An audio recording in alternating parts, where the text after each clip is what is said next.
So, I'm Don Gordon. I'm the Executive Director of the Riley Institute, and it's an absolute pleasure to welcome you here tonight to Crisis and Response, Stories of Leadership. We're really glad that you're here. Riley Institute is pleased to partner with the Department of Politics and International Affairs on the second biennial Alumni and Residence Program. Some of you are here for our first one, where we had 10 Furman alumni for a conference focused on national security and civil liberties.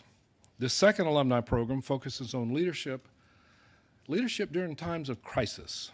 The Riley Institute is, I think some of you know, celebrating the 20th anniversary this year, and our year-long theme is principal leadership. And each of tonight's speakers has shown principal leadership in response to a crisis, and each of them has a compelling story to tell. We look forward to tonight. For a long time, we've looked forward to tonight. The Furman Advantage helped guide and create opportunities for each of these individuals, and we are delighted they've come back to their alma mater to share a little bit of these experiences with you. I'd like to offer special thanks to my colleague Jim Guth, who is responsible for bringing Eric Spittler and Amy Holly here to Furman for an entire week to visit classes and talk to students and faculty as part of the Department of Politics and International Affairs' first Public Officials and Residents program. Our other special guests, Ambassador Deborah Malik, Jason Terrell, Beth Niblock, are also here not only for tonight's special event, but also to spend time visiting classes, and earlier today they were part of the Pizza and Politics event with students. Thank all of you for being here. Thanks for coming to Furman to enrich our Furman community. And thanks for coming all the way. Ambassador Malik comes all the way from Kampala, Uganda. Asante sana. I also wish to express thanks to Mayville Foundation and the Office of Academic Affairs for their support for this alumni in the residence program. Bill Mayville also is a political science graduate of Furman. This time I'd like to invite to the podium one of Furman's most beloved professors and a colleague who I greatly admire, Dr. Danielle Vinson.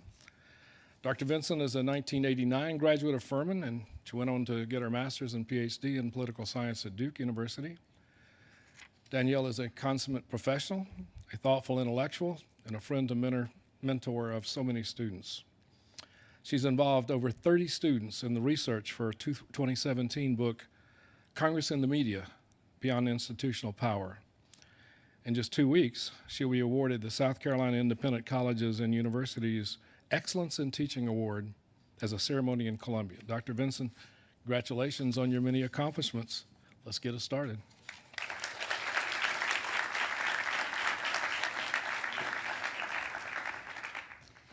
Good evening. Thank you, Don, for that kind introduction. I would like to add my welcome to you tonight, and also on behalf of the Department of Politics and International Affairs, we're pleased to partner with the Riley Institute on this special evening for Furman. As Don mentioned, tonight's program looks at leadership during times of crisis. What does it take to be a strong and principled leader when you're faced with seemingly overwhelming challenges?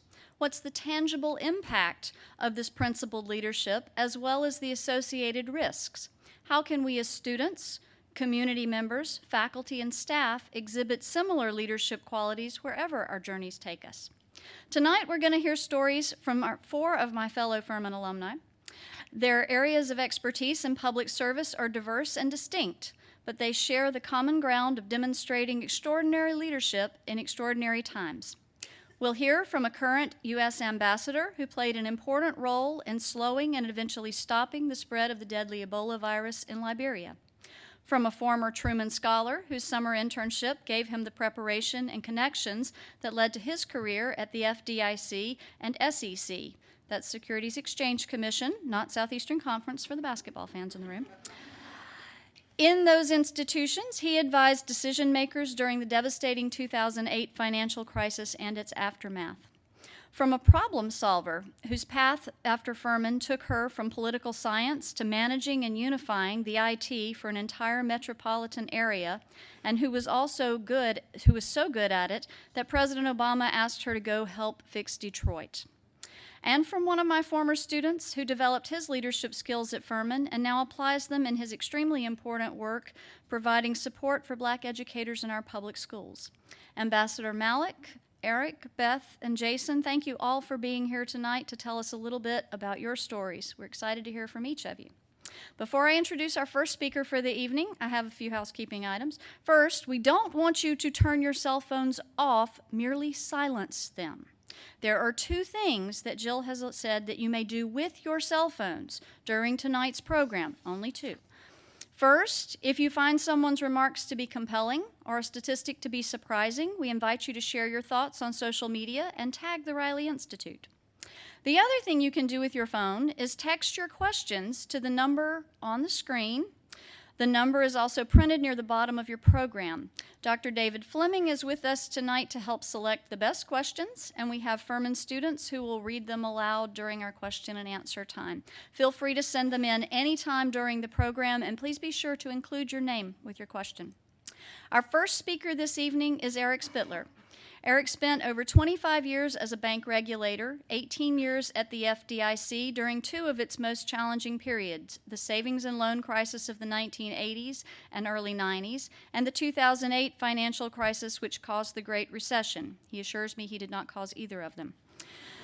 During the time of the 2008 crisis, the FDIC handled the failure or near failure of over 500 small and large banks. Perhaps some of you in the room may remember the highly controversial TARP legislation signed by President Bush in the late 2008. In August of 2009, Eric was appointed counselor to the chairman and director of the Office of Legislative and Intergovernmental Affairs at the SEC. He represented the SEC in congressional hearings regarding the Dodd-Frank regulatory legislation passed in 2010. Now Eric is semi-retired, but still serves as special advisor to the CEO of the Financial Industry Regulatory Authority. Before Eric comes to the podium, please join me in watching a brief HBO trailer from the documentary Panic, the untold story of the 2008 financial crisis. Among the voices you'll hear are former Treasury Secretaries Timothy Geithner and Hank Paulson, former Chair of the Federal Reserve Ben Bernanke, and former Presidents George W. Bush and Barack Obama. Let's take a look.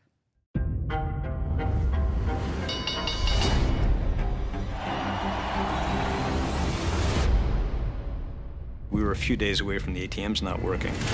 Suddenly, folks are getting wiped out. I asked, are we headed for a Great Depression? And Bernanke said, looks that way. I'd look into the abyss, and I would see food lines, millions of people unemployed. Hank had just thrown up into a wastebasket. I don't know if it was a panic attack, but the markets were so fragile, we were never going to let it get known. John called a press conference and said, I'm demanding the president have a meeting. It was high-stakes drama. The meeting sort of descended into a little bit of chaos. Barney Frank started shouting, "Where's your plan, McCain?" At that point, it was dire. Congress can't get it together. There was fear, and we did it without a playbook. The fact that the American public hates what we did is not surprising, because in many ways it's un-American.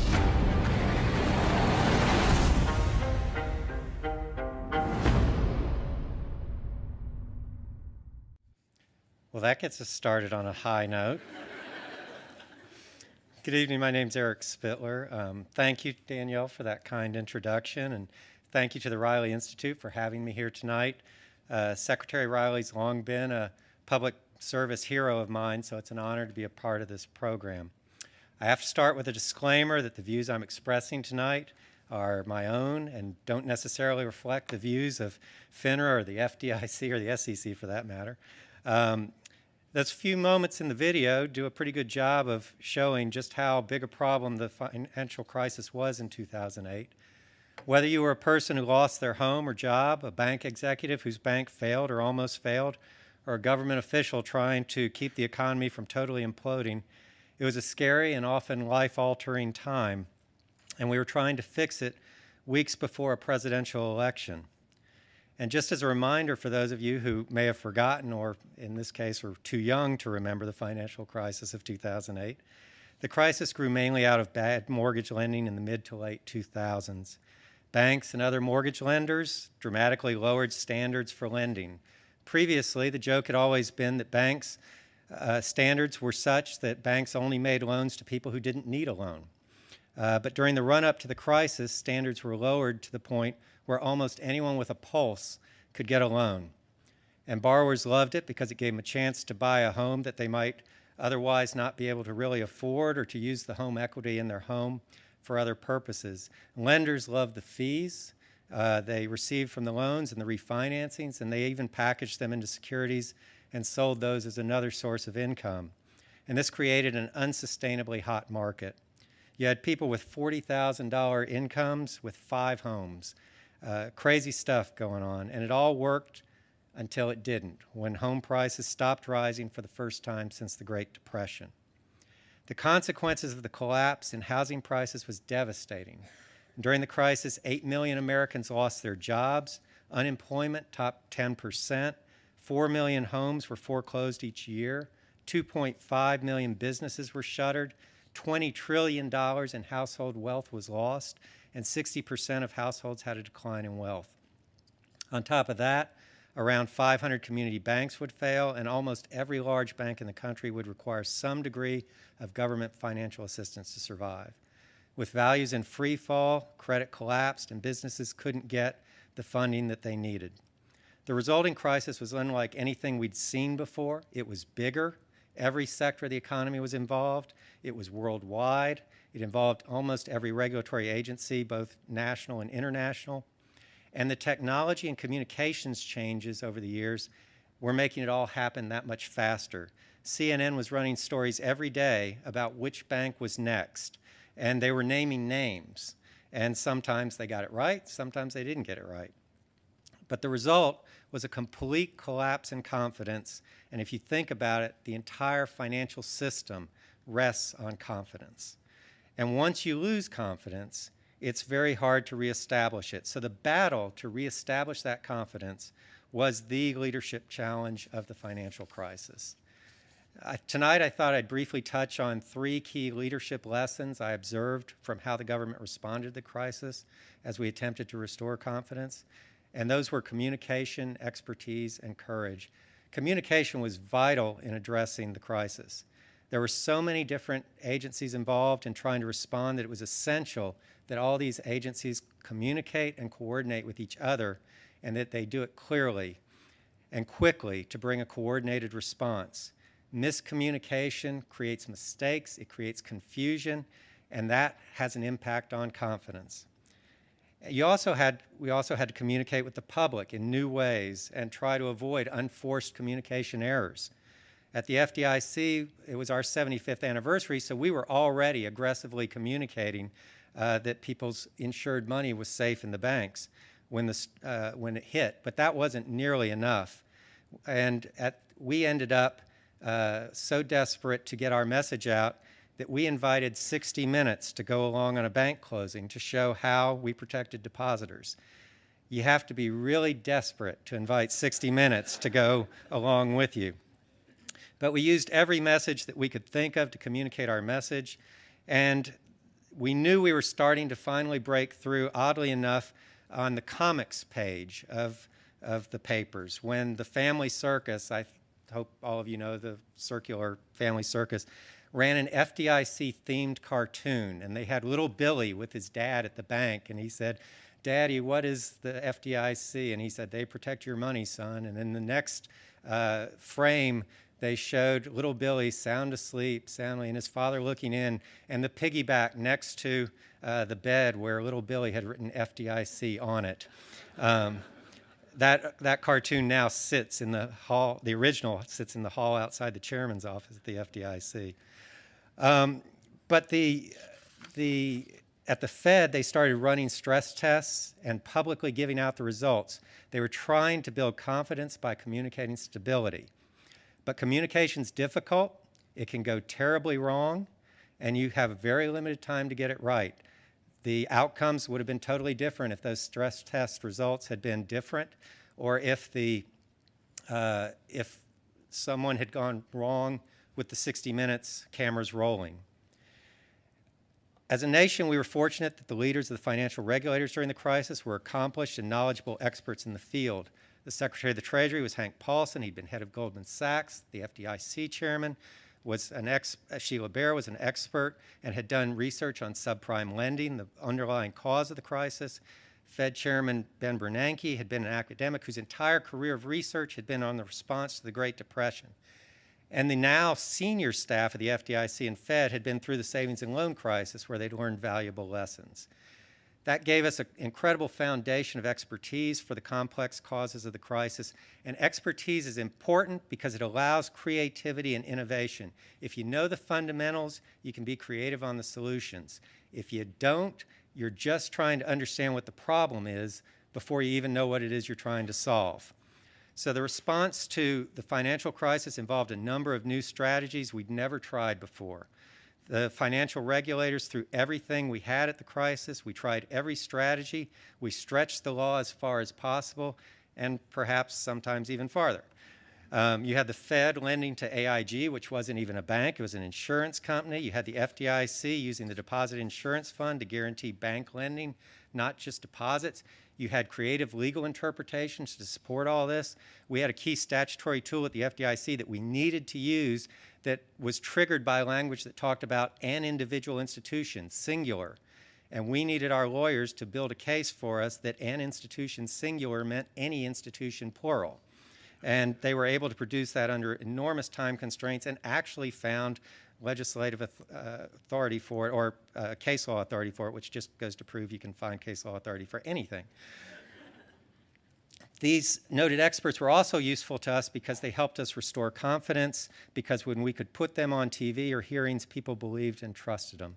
But the final piece was you can have all the expertise in the world, but it doesn't do you any good unless you have the courage to use it, and this is the hardest part of leadership. All of the people involved in addressing the crisis knew that we were taking steps to the outer limits of legal authority. They knew that they'd be second-guessed. They knew that if things didn't work, there'd be congressional hearings. Even if things did work, there'd be congressional hearings. But they used their best judgment to act, and if something didn't work, they tried something else. And courage was also the essential element of the congressional response. We reached a point in 2008 where we had used all the tools we had available to us, and we had to go to Congress and ask them for $700 billion and also additional authorities to deal with the situation. Passing that bill with its additional funding was essential to proving to the American people that their government was up to the task of dealing with the emergency. But some of you might remember that it failed on the first vote in the House. I was sitting in my office with my staff watching the vote on CNN, and they had a split screen. And on one side of the screen, they had the vote going down, and on the other side of the screen, they had the stock market going down even faster. It dropped 777 points that day, and there was no plan B. A few days later, after everybody sort of regrouped and we did some minor changes to the bill, the Senate voted on it, it passed, went to the House, and shortly thereafter, President Bush signed it into law. Many of the members who voted for that bill knew that it would be one of their last votes in Congress. They'd be defeated for voting for a bill to bail out the banks. But they cast those votes anyhow because they knew it was necessary to restore confidence and create the ability to save the economy.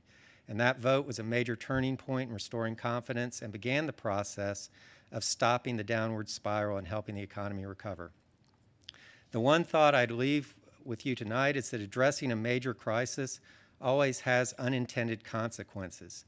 Much like any other serious injury, it leaves a scar. And while ultimately confidence was restored in the financial system, the steps necessary to do it resulted in a loss of confidence in the political system, in the financial system, and the government. And the losses were severe, and few people went to jail, lives were changed, and people were left angry.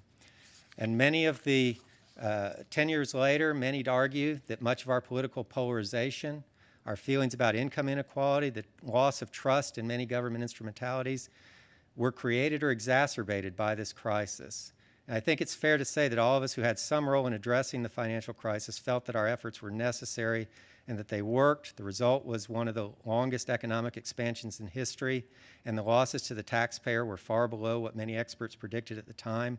In fact, on the banking side, many of the steps made money for the government, But the fact that the response proved so unpopular and had such a lasting negative impact means that our satisfaction and our accomplishments are necessarily tempered by our concerns about what it's meant and will continue to mean for our country. Thank you.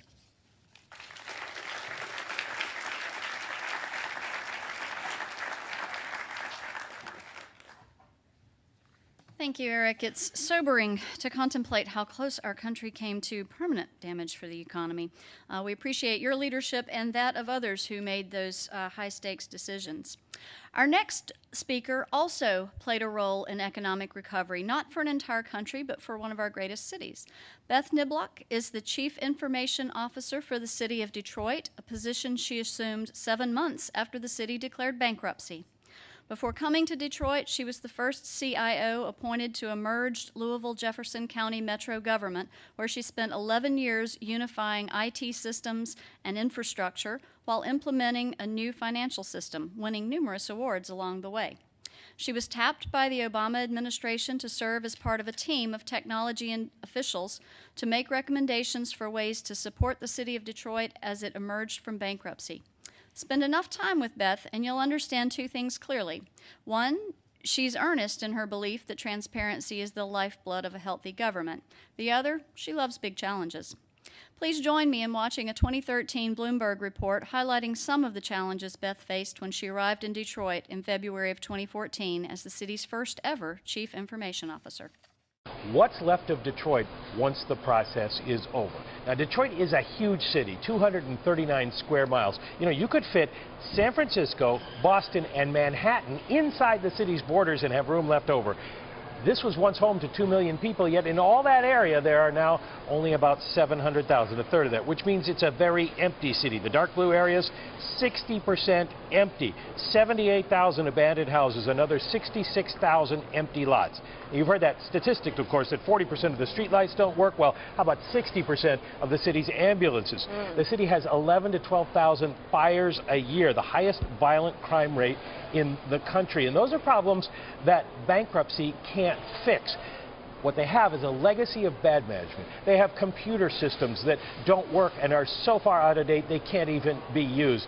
And they don't have enough money coming in to pay to fix any of that. More than 16% of the people in Detroit are unemployed. The median income just $27,000. The city's property and income taxes are as high as they can go by law, the highest in the state, and yet collections are collapsing. So once you get past bankruptcy, there still isn't much left to build on there. The city can't afford to provide services to that vast area. Residents have rejected the idea of shrinking the city. So far, nobody's come up with a good idea how to make Detroit viable once it gets through the bankruptcy Nobody process. has come up with any good ideas? Are there any floating out there? There are a few, but they're pretty much the standard ideas. One thing Michigan did was pass a law giving tax breaks to movie companies, but not enough of them come. Quicken Loans founder Dan Gilbert has done a lot for the downtown area, but that's not the rest of the city. What he's trying to do is bring in a lot of entrepreneurs, tech startups, and things like that. So far, they've created about 4,000 jobs, nowhere near what you need. No one has a plan to bring in enough jobs to fill in the holes in that vast city. Wow. So our second cheery topic. It's good to be with you all tonight. It's been 35 years since I've been back on campus, and boy, what a treat it is to be back. So thank you. And thanks to the Riley Institute for asking me. I took a little bit different tact than Eric. Was a little less philosophical and more tactical about what we walked into when I moved to Detroit and kind of what me and my team did in response to that. So it's going to be a lot about the action. And I think that's the big thing in crisis. You know, a lot of times you can get paralyzed by trying to get enough information and to be sure you're right, but sometimes you just have to go. And so this was how we kind of got started. So you heard a lot of the numbers that they did in this report. So in response to that, I would say 68,000. Well, what's that? We installed 68,000 streetlights in 18 months. So what we did was we took what we thought were the Maslow's hierarchy of problems and tried to figure out how we could do them very quickly. So 68,000 streetlights installed in 18 months, 8.6% unemployment rate, down from over 20%. We still have the highest unemployment rate in the U.S., but it's getting better. 35,000, the number of people lifted out of poverty in the last 5 years, but we still have the highest poverty rate nationwide. 40,000 were the number of abandoned houses in Detroit in the year 2014. More than 20,000 have been demolished, which cuts down on that fire number that you saw. 16,000 have been boarded up in the last 2 years, and nearly 5,000 of those abandoned houses have been sold to people to occupy, to renovate and occupy. So how did all this happen? I really want to focus on 4 areas.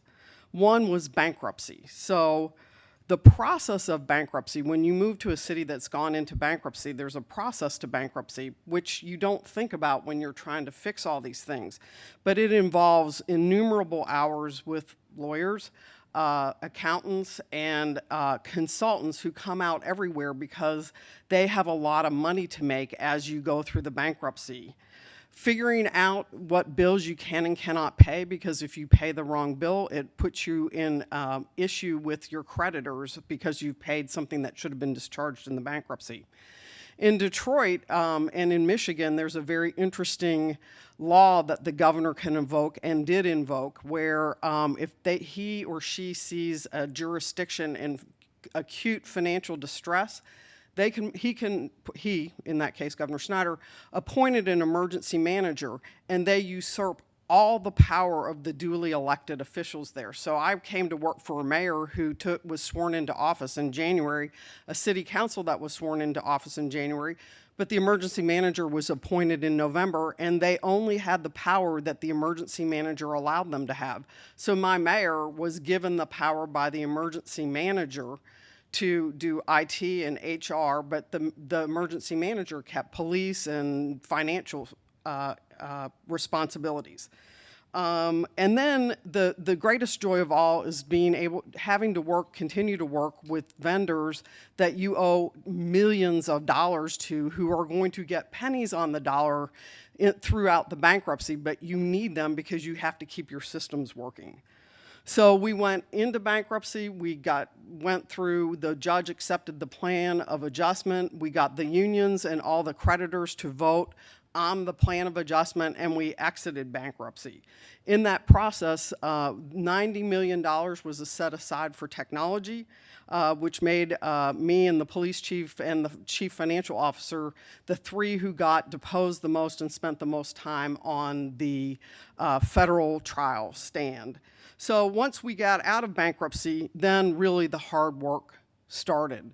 So we started with the things, as you heard in that video, our computer systems were very old. You couldn't patch them. The mail system didn't work. You couldn't open attachments if you actually got the email. So we said, how can we work up this hierarchy? So we put in all new networks, we put in new computer systems because we had to be able to communicate with each other. We put in similar software. We put in standardized software across the enterprise so that we could open email attachments because we were getting a lot of spreadsheets from the accountants. And then we went about, what are we going to do to make money? Because we have to be able to hit the revenue projections that were put forth in the bankruptcy. So we put in an all-new tax system, a new tax collection system, a new financial management system, because all those were money dependent. We put in a new electronic permitting and plan system because people come in and pay money to do permits to do work in the city. So we wanted to do that. We put in a new HR payroll system because the one that we were operating on was put in 1973, and I had exactly 2 people who could make it work, and one of them died. Mr. Butler, he was an amazing gentleman. Never underestimate how dedicated public servants are, because he could have left a long time ago, and he knew nobody would really get paid if he left. Public safety, you saw we had the most violent crime rate, so we said, what can we do to help bring down the crime rate? So we put in a new 911 call center. As you saw, the ambulances were broken down. They didn't have technology on them. They would take between 30 minutes to 3 or 4 hours to show up, as did the police, as did the fire. So we worked with all my counterparts in those departments to get that put in. We had an old jail booking system where we really weren't completely sure who we were releasing. We put in a new one. We put in a new real-time crime center. We have a lot of cameras around the city, which were a little bit controversial, but we have those all fed back to the real-time crime center so that we can do virtual patrolling of the city, because as you saw, it's a rather large city and we don't have enough police officers. We were one of the first jurisdictions to do integrated body cameras and in-car videos. So we did all that. We also had issues where the infrastructure, like the fire hydrants and things like that, the fire department would come up and they would hook into, and they wouldn't be working. So we were able to put technology in the field so as they pulled up in a run, they could see what fire hydrants were available or not available.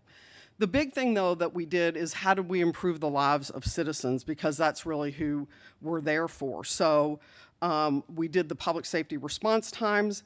We decreased the number of the fires, because there were a lot of fires that happened in Detroit. We reduced that number by 42%. Because the firefighters then had a lot of time, we cross-trained them as medical first responders, so we really got our response rates up. We had a 32% drop in the homicides. We had a 40% drop in non-fatal shootings. We put up dumping cameras because the wealthy people from the suburbs would come in and dump their trash literally in Detroit. So we caught them and made examples of them, and they stopped doing it. 30% of Detroiters don't have their own cars, and so we are very bus dependent. So we put in accurate transit apps. We got the buses running on time. We are a multilingual city, so we translated our website into Spanish, Arabic, and Bengali. And we're a very cash-based society in Detroit, so we put kiosks all around the city, in and outside the city, to allow people to aggregate their bills and pay their bills in cash. And then the big thing that we did is the mayor signed an open data order that said all data was open by default. It had been a big issue and there was not very much trust with the city. So how do we, do that trust? And we opened our data and put it out for everybody to look at. And now the real work begins, because those were the easy things to do. So the things that we need to focus on now is digital inclusion, and thanks to the Knight Foundation, I have a director of digital inclusion and equity. 60% of Detroiters do not have broadband in their home, and 40% of Detroiters do not have data plans on their cell phones, but yet the school system is assigning kids homework that's electronic. So they stand outside the libraries and they lean and they try to do their homework. We have to bring all the neighborhoods back. We've been focused on downtown and the midtown, but we now have a $130 million 7-neighborhood strategic investment plan that we just put in place, which is in addition to the other $42 million 3-neighborhood investment plan that we have. We have a workforce training program that we just announced. The unions are making a $30 million investment in training centers in Detroit, and it's very critical that we train Detroiters and that the unions accept people of color, because they have been absolutely kept out of the skilled trades. And then we have a lot of returning citizens, which are citizens that are coming from jail back to the workforce.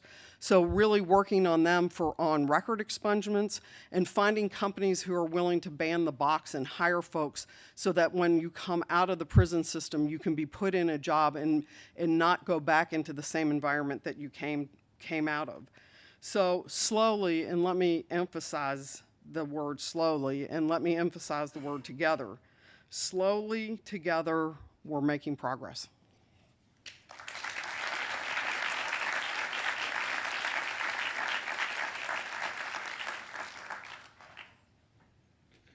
Beth, thank you. What an incredible transformation the city of Detroit is undergoing. We look forward to hearing more about your team's response to this crisis during the conversation in a few minutes. Sometimes a crisis demands quick, immediate action, as in the case of the 2008 financial crisis. Other times it's more deliberate process built on creativity and ingenuity with determination and teamwork, as we just heard from Beth. Sometimes a crisis is ignored for so long that it becomes systemic and deeply rooted and can only be addressed with a long-term approach, one that shifts the paradigm to effect change. Our third speaker this evening is Jason Terrell, who's devoted his ingenuity and leadership skills to addressing the ongoing crisis of young black men, some of whom are failed by our current educational system. After graduating from Furman in 2012, Jason became a Teach for America Corps member. Jason competed in mock trial at Furman and even intended to go to law school, but Dr. Halvin Neubauer talked to him about going into teaching instead. Jason, we're glad you made that decision. While in Charlotte with Teach for America, Jason became deeply invested in the students as he became their mentor, athletic coach, and tutor, and he was struck by the great need for more educators who are men of color. Jason co-founded Profound Gentlemen in 2014 with Mario Jovan Shaw, and today he is executive director of Profound Gentlemen. It's a national organization dedicated to increasing the percentage of educators in America who are men of color. In a minute, Jason will come tell us a little more about the real impact Profound Gentlemen is having, but first let's take a look at a video from the Schott Foundation that describes the school-to-prison pipeline, a disturbing phenomenon which disproportionately affects young black males. The school-to-prison pipeline is the description of how the school system is set up to push you into the prison system. School's no longer a community. School's no longer a family, a place where we're always welcome. You walk into school, the first thing you see is a metal detector. The first face that greets you is a school police officer. All the kids want to do is go to school. They don't want to go to school to be labeled a criminal. When folks talk about the school-to-prison pipeline, it's real. There's a direct correlation to lack of education, economic opportunity, and also incidences of incarcerations. We have had kids in the system, hitting somebody with a ruler. We've had kids in the system tussling or fighting in a hallway. They put me in a cell, took me and handcuffed me to the chair. I sat in the cell for 11 and a half hours. I was having an emotional breakdown because I knew in my heart that I didn't really do anything. I just felt like I was being criminalized. These are my kids, and this system has taken them and turned them into something they're not. I think zero tolerance actually makes schools more dangerous. It creates the illusion of safety, but not the reality. The concept of zero tolerance makes no sense anywhere for anything. It's a recipe for disaster for a lot of young folks. We know that it doesn't work. It would be insane to continue this policy. To feel alienated and to feel watched in your own school is not healthy for that student. If you disrupt the positive things going on in his or her life, they may never get that back. This criminalization is not just an inner city problem. It's happening in every school district, suburbs, inner city, all over the place.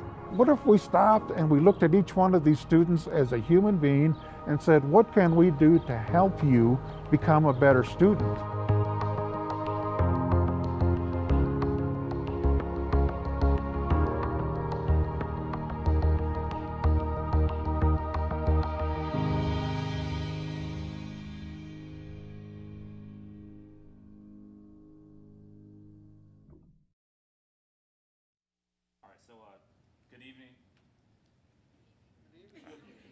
All right, so my name is Jason Terrell. I have actually a PowerPoint slides. I'm a former educator, so this actually helps me track my time, and I'm also a visual learner, so I'm going to show some data points to the slide as well.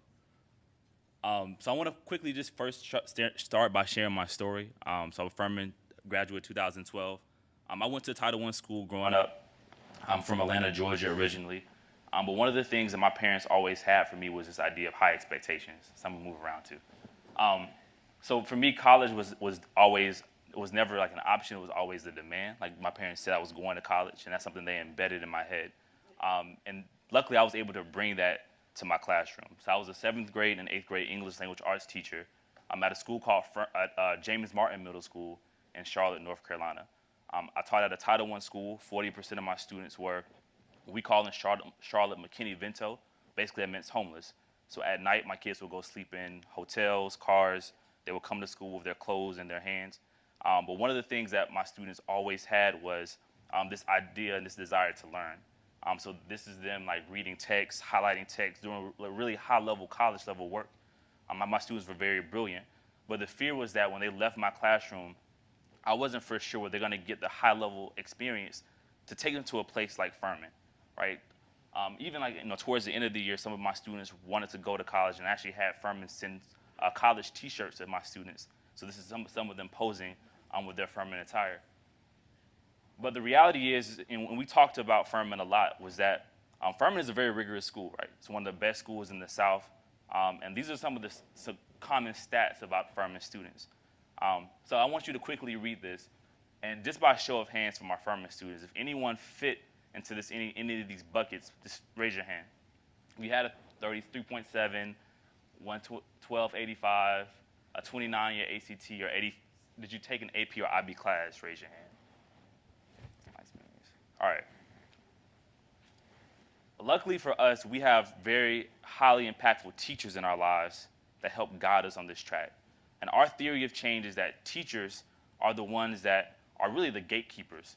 They're the ones that recommend us for AP, IB classes. They're the one that push us to do a lot better in school. And there's overwhelming data that show that highly effective teachers are the #1 ingredients to student success. Teacher expectations are even more important. So when you have a student in your class, what you expect from that student matters more than anything, even of the lesson that you're teaching. The most interesting statistic that we really ground our work in is that when students of color in particular have black teachers in their class, they actually go to college, right? 13% likelihood to go to college if you have one black teacher. If you have 2, it's about 37. If you have 3, it's about 45. So this all relates to the idea of high expectations for students. But we have a really stark reality across the country, and I really localized this data to be specific for South Carolina, right? So minority and low-income students in South Carolina are disproportionately assigned to lower tracks, even when you control for achievement. In South Carolina, we have a really, really big problem when it comes to our teacher diversity. Currently, there are 30 school districts in South Carolina that have no Hispanic teachers, 4 have no black teachers, and 4 districts have no teachers of color at all, even though our school district is overwhelmingly minority school district. And this has serious implications to how we think about our students. So this is some data that I pulled from federal education data that shows that as early as preschool, black students are being suspended at higher rates than their counterparts, even though they make up 19% of preschool students, right? So data indicates that preschool teachers actually hold different expectations for black students than their white counterparts. And this actually has a very negative impact, or really shows up in academic data across the state of South Carolina. So earlier I asked you to raise your hand if you fit into one of those buckets. But the reality is, if I ask a high school graduating class at a lot of our high schools here across the state, they all wouldn't be able to raise their hand. Because currently in South Carolina, 26% of African American students even take the SAT to begin with. So think about what that gap looks like. But what kind of stuck out to me was that only 11% of African American students actually completed an AP or IB program here in the state of South Carolina. So again, when we think about that gap, it really exists when you think about the student achievement gap here in South Carolina.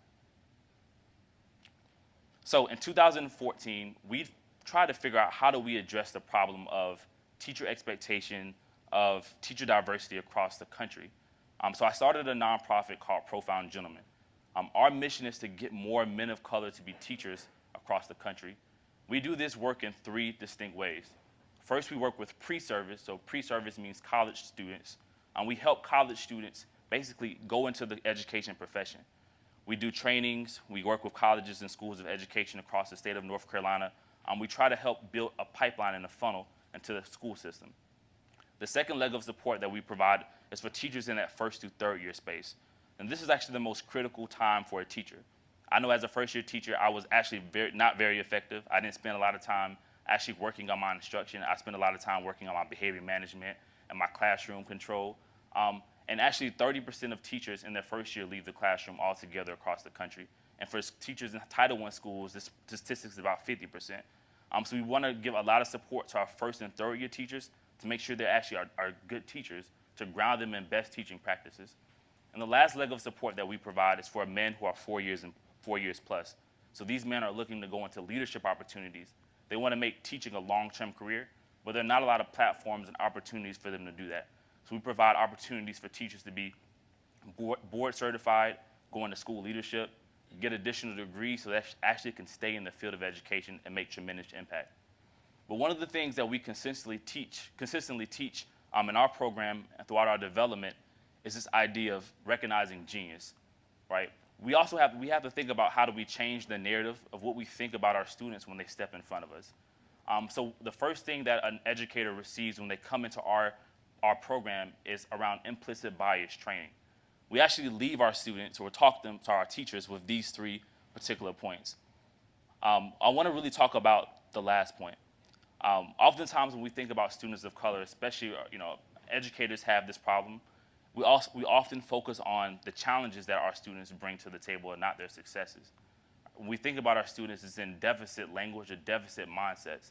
And we exhibit this when it comes to suspensions, when it comes to recommending students for IP and IB programs, and even through our teaching practices.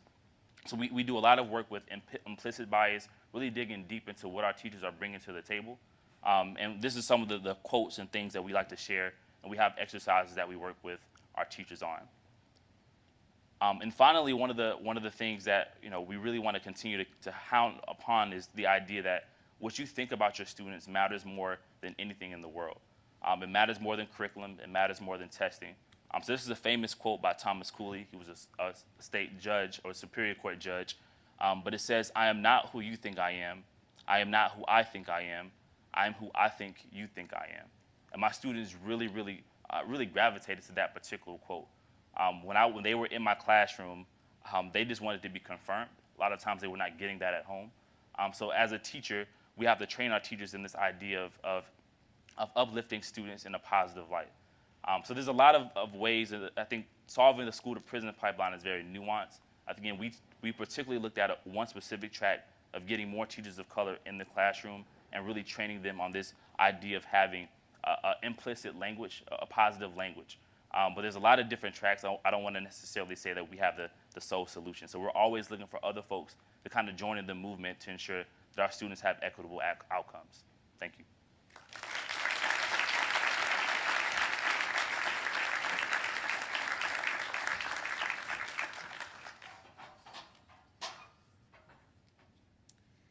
Jason, thank you so much for pursuing your passions while addressing this crisis in our communities. Your dedication and determination to improving the trajectory of these lives for these young men of color is inspiring to us. Our last speaker this evening is the current U.S. Ambassador to Uganda, who was also Ambassador to Liberia from 2012 to 2015, including several intense months during the Ebola outbreak. A career Foreign Service officer, Ambassador Deborah Malik has been with the State Department since 1981. She previously served as Director of the Office of East African Affairs at the State Department, and she's held numerous roles at embassies in Ethiopia, Senegal, Thailand, South Africa, and Cameroon.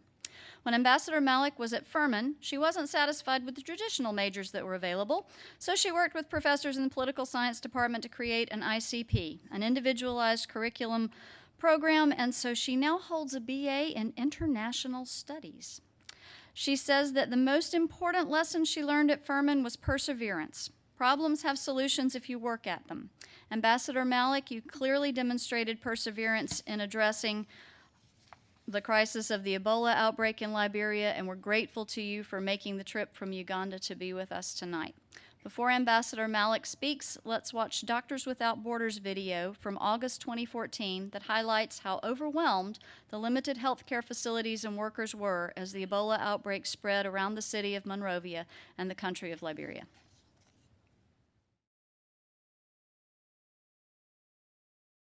The numbers is going up rapidly, faster than what we thought, forcing us to adapt our plans and our strategy on a daily basis. It is really an extremely challenging situation for everyone. And MSF, we can't do more than we're doing now. We've opened this center a week ago. It's completely full today. We are desperately trying to get more beds. We have bulldozers and rub holes getting up. We're recruiting staff, we're training staff, but we would like to do much more, but our first priority needs to be the security and safety of our staff. So we can't go faster than what is safe. Ebola today is all over the city. All areas, all districts of the city today have people dying and people getting sick every day. So the population has turned and they are now afraid. They are asking for help. They they don't know how to respond to this, because if they call the hotline, nobody will come and pick them up because the system is completely overstretched. There are too many and the response is too weak. It's very important to understand today this is more than an Ebola outbreak. Today we're facing a humanitarian crisis, and it's evolving in front of our eyes, and it's getting worse every day. The healthcare system has more or less broken down. Hospitals are closed, clinics are closed, some of them have reopened, but the staff is afraid to go back because they're afraid to get the disease. There's been too many healthcare workers who died. It's not only Ebola that is a threat to people's lives, it's all other diseases as well. Good evening. Thank you to the Riley Center for inviting me back. Some of you might have seen me a couple of years ago, where I came to actually talk specifically about what we were doing in Liberia during the Ebola crisis. Tonight I'm going to take a slightly different tack, and the advantage and disadvantage of being the last speaker is that a lot of it's already been said in a different context. And the disadvantage is, that's the advantage. The disadvantage is that I'm not sure I can stand up to some of the great presentations that have already been made. But the way I wanted to approach this evening was to really talk about sort of some key leadership principles that I take from what we did in the context of the Ebola response. Which was, as you see here, this was taken in August. We thought things were bad, they got worse. We had been dealing with Ebola since March of 2014, and we thought we had beaten it back in May. And then in June, in late June and early July, it came roaring back, and it was in the city of Monrovia, a city of 1.5 million people, with people in very close proximity and a highly transient population. So once it started and we had the first cluster of cases, from there it just sort of spread. And what you don't see here in this particular video is that in those ensuing months, there were dead bodies in the street. You would see, some of you may have seen footage at the time of an Ebola patient escaping from one of these treatment units and running through the marketplace. Now, these are all kinds of things that lead you to panic and to wonder what you can do and how you're going to stop this disease from spreading. But what we learned in the course of this was that, first and foremost, the way you address a crisis like this, which was not something that any of us that were working at the embassy, and especially myself, were prepared to deal with, because we knew very little about Ebola. Ebola had never been seen in West Africa. So unlike places like Uganda and Congo, where they had dealt with Ebola in the past, they'd never seen it in that part of the world. And Doctors Without Borders, who came to help, was the only organization in the entire world that was trained to actually address and treat Ebola patients, because they were the ones with the resident experience. So when they came, and what you saw here, they built a treatment unit that had 40 beds, which was the largest that they had ever used anywhere in the world. That facility eventually had 100 beds, and it was still not enough. That was the number we were turning people away who were sick, and we were sending them back home into the community because there was no place for them to go. And shortly after, around the time that this video was made, Doctors Without Borders was sitting in my office, which they don't normally do. They generally don't, they keep their distance from the US government, pleading with us to send in US military doctors. And the reason for this was not because they thought the military was the solution to the answer, it was the solution to the problem, but as you heard, we were so overwhelmed, there were so many patients, not enough beds, and they couldn't train people fast enough. And they thought if they start with US military doctors, there's someone they can train who can then take this over. But I digress. I could go on all night about Ebola, but I think there's a few key principles that came out, and I will illustrate some of the things that happened with this. First and foremost, you have to be present and you have to be seen. So leadership really is about showing up.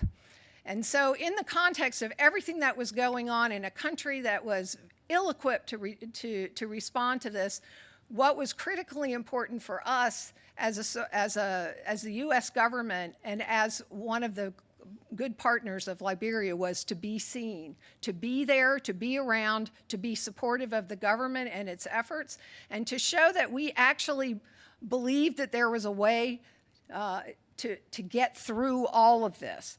And so I spent a lot of time, meeting with the president, meeting with the technical folks who were addressing the crisis. We started out with a very small footprint, but then that grew over time. The second issue is really communicate and share information. You heard this from the earlier speakers, and this is absolutely critical in any crisis, because what happens very quickly, especially when people are scared, and especially when they're afraid they're going to die, even if there's not really any real direct threat to them, is that people don't hear you.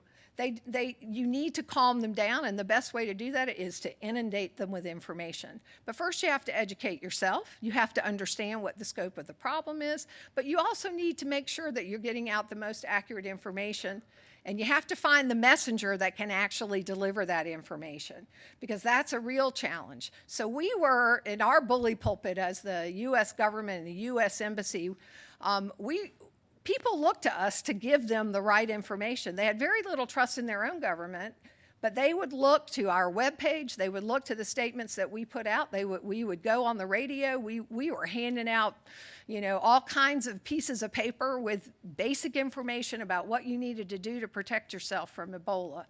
And that was the government itself, the government of Liberia was referring people to our website to go see what the Americans are saying, and that was basically the source of their information. But the problem was the disease continued to spread because we approached it with this very sort of Western approach that here's what you need to do. You have symptoms, we take you from your home, we put you in a treatment unit, and hopefully you'll survive, but more likely you're going to die and your family will never see you again. That, in a cultural context that's very different from our own, is a very difficult thing to tell people. You have to give up your child, you have to leave your sick mother, and you may never see them again because they're going to go off and be treated when there's no cure and there's no treatment.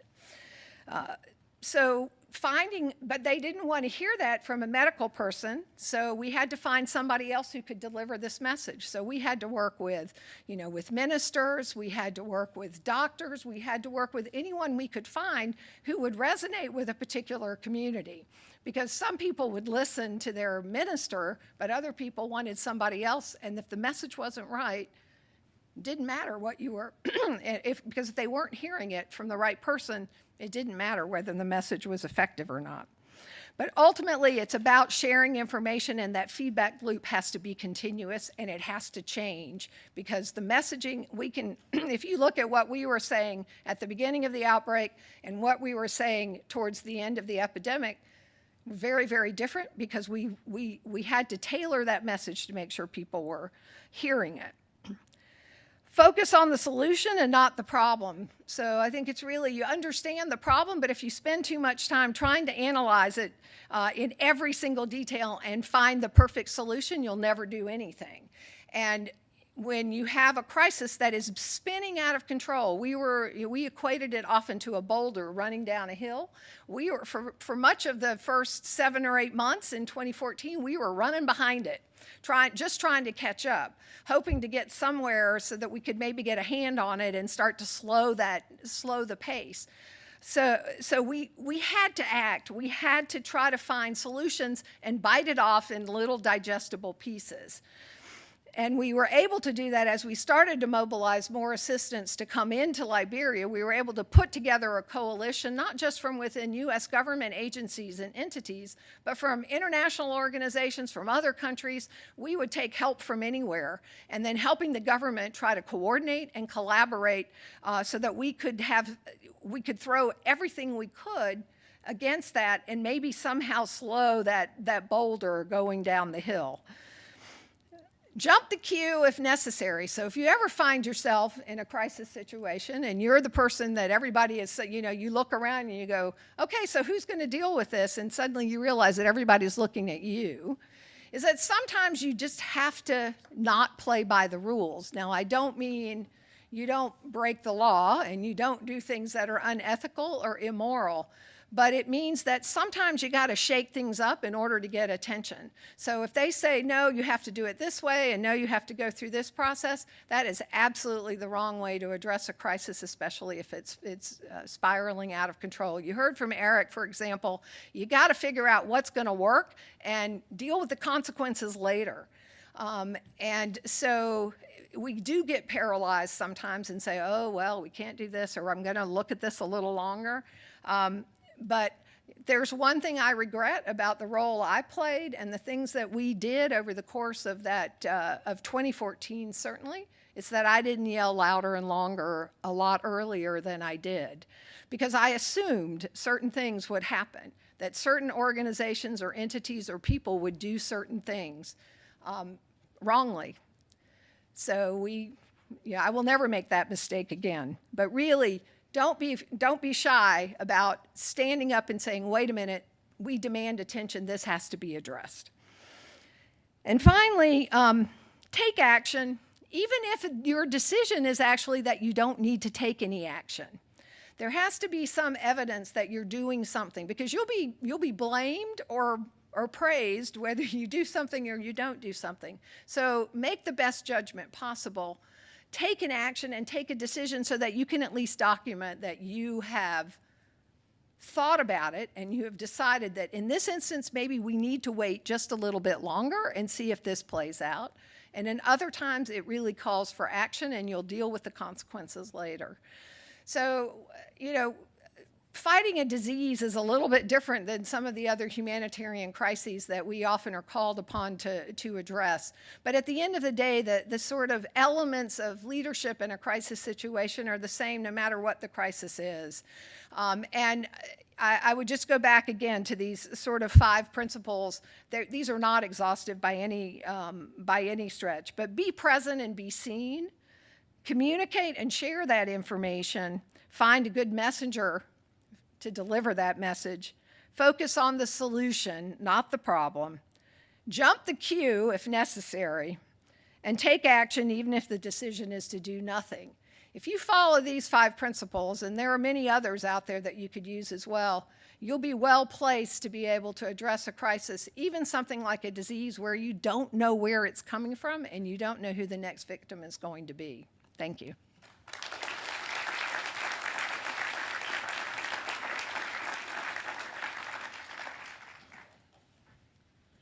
As our guests are moving back up to the stage, I would like to remind you that you can text your questions to the number on the screen or to the number on your program. And I'm going to start off asking a few questions, but then we'll turn to you for more questions. And Eric has to move furniture for us. Let's put him to work. All right, I'm going to start with Ambassador Malik. You've got the challenge of being a leader in an official government role at a time when politics are increasingly divisive and partisan, and people believe and see different things depending on what news source they look at. And quite honestly, most of them aren't learning much of anything about Africa.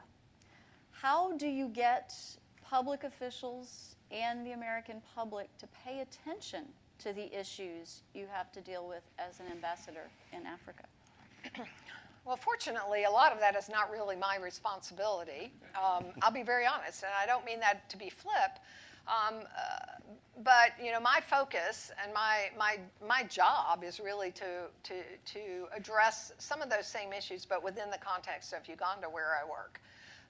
And so our primary responsibility is to help explain to the Ugandan government and to the people of Uganda what the U.S. thinks about the relationship that we have with the country, what our role is, what our image is. So that's hard enough in and of itself to sort of say, here's here's what policy shift has happened, here's where we think is important. But the good news is, I guess, in some ways, is that the programs and the programs and activities that we undertake in Uganda at the moment are not really very different than what they were 2 or 3 or 4 years ago. The challenge is the context in which all of that is happening, because the world is so interconnected. The Ugandans here, when there's a budget request to Congress that says, cut the development assistance budget in half. And Uganda's one of our largest recipients of U.S. Foreign assistance, and so people start to get nervous and they want to know what that means. That hasn't happened, but the media press around it, of course, gets people upset and worried. So the way I put it is, we focus on our job and on the work that we have to do in Uganda. Which is to advance our interests there, to help Uganda continue to develop, and try not to worry about all the craziness and the silliness that's going on in Washington and elsewhere, because we can't control it. We can control what we do on the ground in Uganda, and we can control what we do with our programs. That said, I think all of us who have worked for many, many years in Africa or on African issues continue to be very frustrated, and this is not a new development, about the fact that there's very little knowledge in the United States, in the general populace, about Africa, and the fact that it is not one country, which you hear all the time. There are 54 countries, and they are all very, very different. Although there are a lot of similarities and a lot of the same problems. So in my own little way, after 30 some odd years of doing this, I do what I can to advance that understanding, but it's going to take a whole lot more people than me to make that happen. Thank you. Jason, I wanted to ask you a question. You mentioned the issues of implicit bias with teachers in the classroom and how they perceive some of their students. I hear those same kind of biases articulated among the public and even among some of our elected officials. Things like if these kids didn't have a bad attitude, or if they would just behave themselves, they'd get more out of their education, and that they wouldn't be facing the expulsions and things like that you mentioned. What do you say to people like, how do we get the public, and particularly the officials who could do more perhaps to encourage teachers and to prepare teachers to deal with the challenges and to help the students? How do we help them get past their implicit biases? That's a really great question. To a story. So we're working with a state rep now. One of our next phases of our program is to start working on local policy issues around education. And we actually had a state rep who's head of the State Education Appropriations Committee come visit one of our teachers' classrooms. He told me that was the first time he's visited a classroom in 30 years. And he's like controlling the budget for education in North Carolina. So like he doesn't know teaching, right? Like he doesn't know the kids. He hasn't stepped in front of a classroom. When I took him in front of our students and he had authentic conversations, you can see first his guard was like this, and you can see him slowly open up and talk about his own experiences and his kids' experiences and really relate to the students as well. So a lot of that is this exposure. We have to I know Brian Stevenson always talks about this idea of being proximate to the problem. And I don't think our elected officials or a lot of folks aren't proximate to education. It's like everyone has a theory about education because they went to school. But it's a little different when you're actually teaching or you're working with students more directly. I like it. They have the theory and they went to school 40 years ago. Yeah. The school's the same. Beth, as you started going through those numbers, I was overwhelmed just listening to the challenges that the folks in Detroit were facing. I cannot imagine how overwhelming and demoralizing that must have been for the people working in it. How do you as a leader help build morale and help people to keep going, and just how do you decide which issues to address, and how do you keep your team from sort of caving into that overwhelming situation? Well, there were a couple things that we were able to do. The upside of having an emergency manager is you don't actually have to follow any civil service or union rules, which gave, so we knew that as we were looking to reorganize, we had to pay people what they were worth. So we had people who had been there a long time who got cut after cut after cut after pay cut. And so we made the decision, and the mayor and the council were supportive, and the emergency manager signed off, of we did a consolidation so that all of technology was in technology, so that people weren't going, there were different technology groups doing completely different things. We were able to redo all the job descriptions because we really didn't need key punch operators anymore because we didn't have a mainframe, but we still had people in those job positions. So we were able to redo all of the job descriptions. And then the important thing, and my friend John Hill, who was the CFO, who I always hashtag as the best work spouse ever, was very supportive because he controlled the budget of making the jobs pay what was the going rate in the area. So we redid all the jobs, we redid all the compensation for that, but then everybody had to compete on the open market to fill those jobs. So about a third of the folks made it and didn't make it, and 2/3 kind of did make it.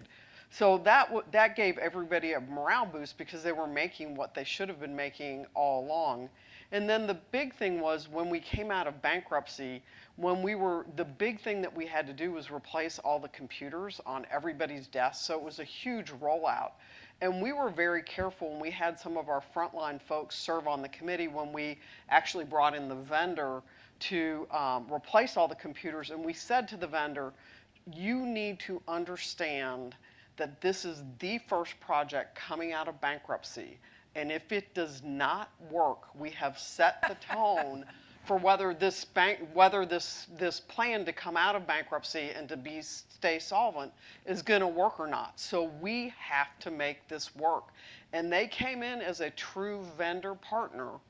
And my team, because they had been cutting for so very long, had never had resources because everything was taken away. So part of what we also did was really provide a lot of training and education for folks to learn the new technologies, because we were also switching technology because nobody uses Novell really anymore. So we moved to Microsoft Active Directory, and so we did all those things, and then the vendor made it fun. So as we rolled everything out to different departments, I said to my team, look, we're not going to be perfect, but the question is how do we recover quickly and earn the trust? So that's what we did. And I will tell you, even now, which has been almost 4 years, people still go back and said, hey, you all did that and you executed it really well. We didn't think IT was competent to do anything.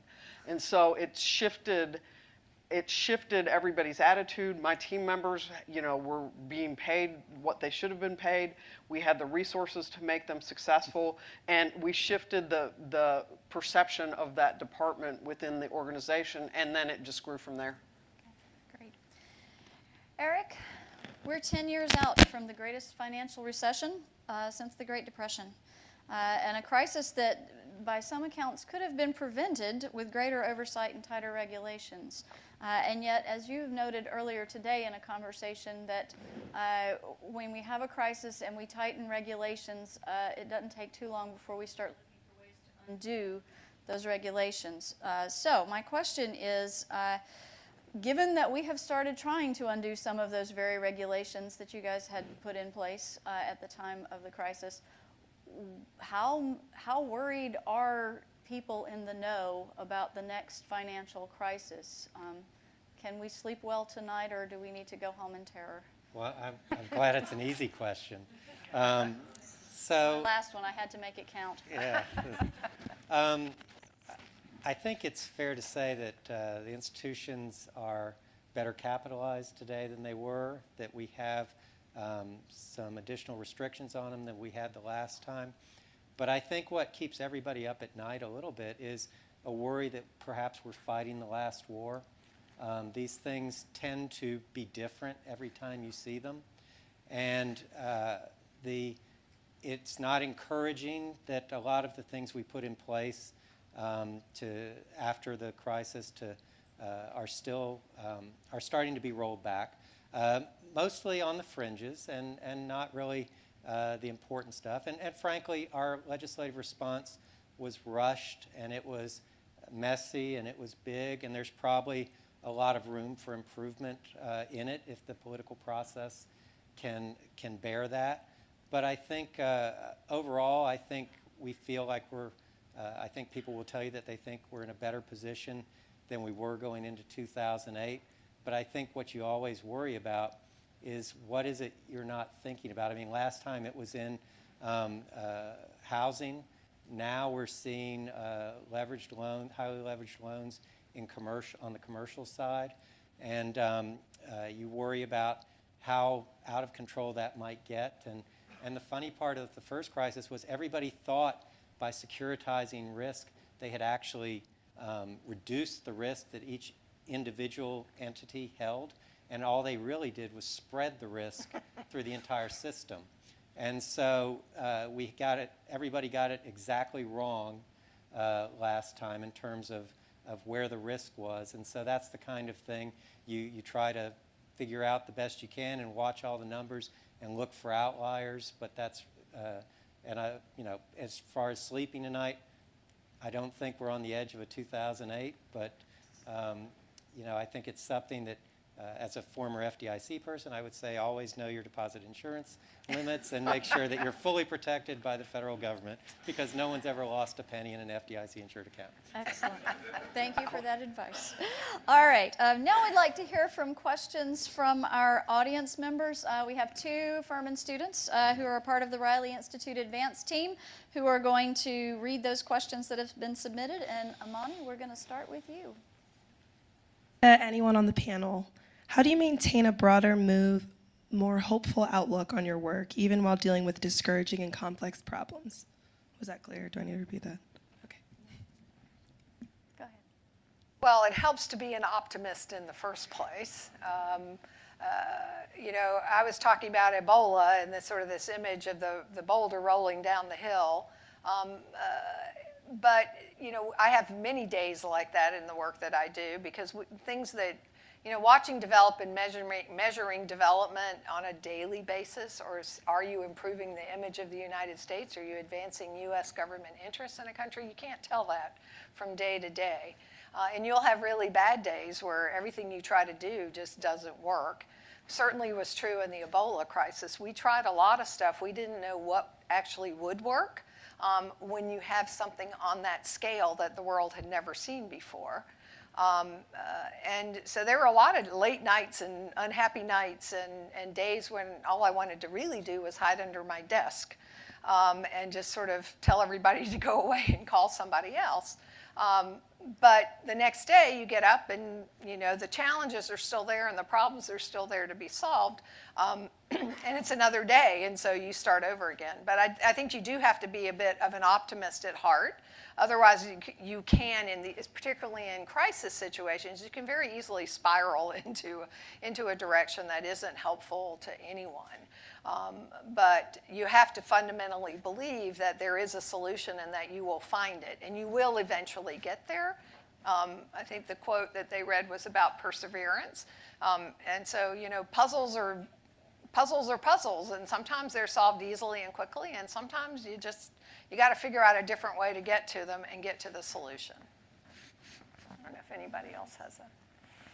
I'd just say sense of mission. Mm-hmm. I mean, I think people who are in these situations are doing these jobs because they really believe in the mission, mm-hmm. and that's sort of your touchstone in a crisis. Mm-hmm. Is that's what you're there for, that's what you've trained for, and this is the ultimate challenge for you. And so it's really I think the ambassador's right. I think trying to be optimistic, but focusing on what you're there for and what you're trying to achieve, and just sort of block out everything else to get it done. I tend to hover a lot, and it's not always helpful.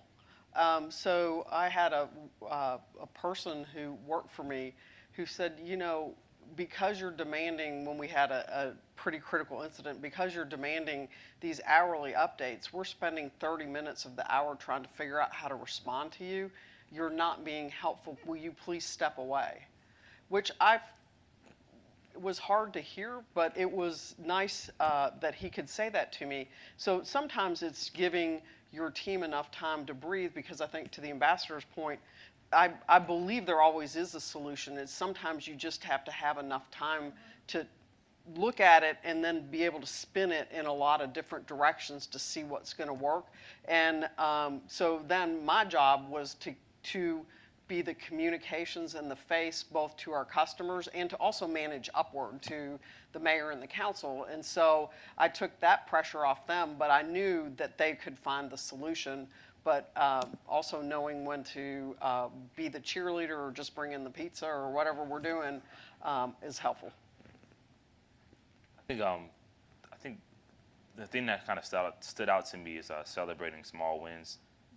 So I think these are very complex issues. Like, there's no one solution to a lot of the issues that we're facing, but any small win is kind of like a win for progress, so to speak. So I think that's something that I had to learn as a teacher, and definitely in the work from a more of a systems level. Johnny. I have the other question.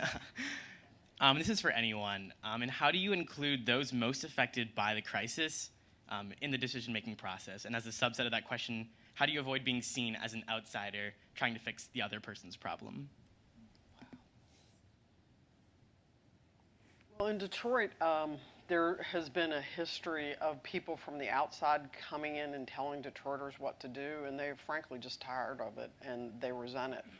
And so I think part of what those of us who were new to Detroit had to learn was history and what language meant. So when you say, so 80% of Detroit are people of color. And so there has been a long history, even though it is a majority-minority city, there has been a history of white mayors doing urban development, which means you destroy functional black communities because you're going to put in a new freeway or you're going to do some kind of development, and then you push people out. So there's been a huge amount of history, not just in Detroit, but other places where that's happened. And so one of the things that the mayor does, and the mayor encourages all of his senior executives to do, is sit with community groups and listen. Because your response is you're listening, you try to listen to, your natural tendency is to listen, to respond, and defend what you're doing. But to listen and to walk with somebody in that journey and understand whether it's development or technology or whatever you're working on, is that it has to be that the people who are in that community should help drive the process. And so it's not one thing fits all from a development perspective. So in Southwest, our community is very leery of the situation that happened in Flint. They live next to a large oil refinery, and they don't trust, with good reason, the results from our state's environmental quality group, because they kept telling everybody in Flint that the water was safe to drink. So what's important to me as a person there is to be able to monitor air quality, because this refinery is there. So I think really being present and doing things that value folks' times. One of the things we heard back from folks is, do you all in the government ever talk to each other? Because we have answered this question 10 times. Talk to somebody, figure out what we said, and then come back and with that knowledge. So I think it's really being respectful, providing things like transportation and daycare to folks so that they can be fully participating, because if not, you get the same smaller group of people. So really finding intentional ways to be inclusive, whether it's, we have a lot of language barrier issues, so Spanish, Arabic, and Bengali. So really being very intentional to say, what is it that we can do that will bring as many people as possible into the conversation, and how do we listen to hear but not to respond? Anybody else want to tackle that? Okay. Amani, do you have another question? This is a question for Jason from Emma. Schools like Furman don't tend to recruit in low-income public schools. The price tag of college is limiting to lower-income students. What can schools like Furman do to intervene? That's a good question. I think the biggest area is the idea of exposure. So I don't know what Furman's recruitment strategy is like. But I will say, like, none of my kids heard of Furman. But when I told them about Furman, all of them wanted to go. So like, how do we get more students just access to step on campus and see the community, but also like coming into those spaces as well. So I think it should be a two-way street. But my biggest suggestion would be exposure. Johnny. And this is for Ambassador Malik and Mr. Spittler. And you both emphasize the importance of communication and confidence. And how does social media and the rise of fake news decreasing trust in the media, a main source of that communication, make this difficult? And as a subset of that question, how can accurate information be shared quickly when the facts on the ground, that very information is changing so quickly?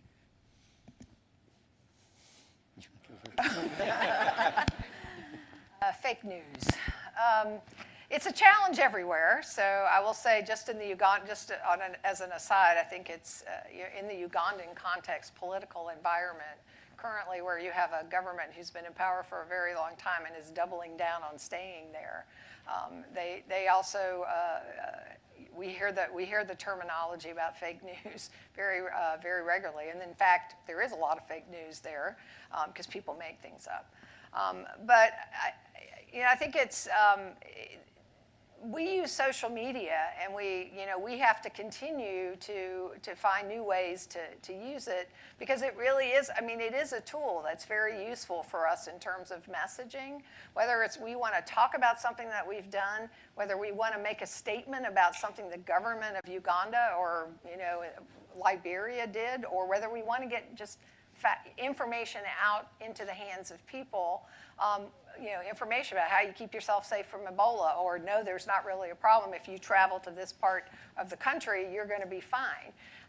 And in the old days, we did that by, foot telegram. People walked from door to door. We had wardens who were spreading messages to people who happened to be around, or we sent out, messages, or we used radios, or we used telephones, and we literally did telephone trees and called people.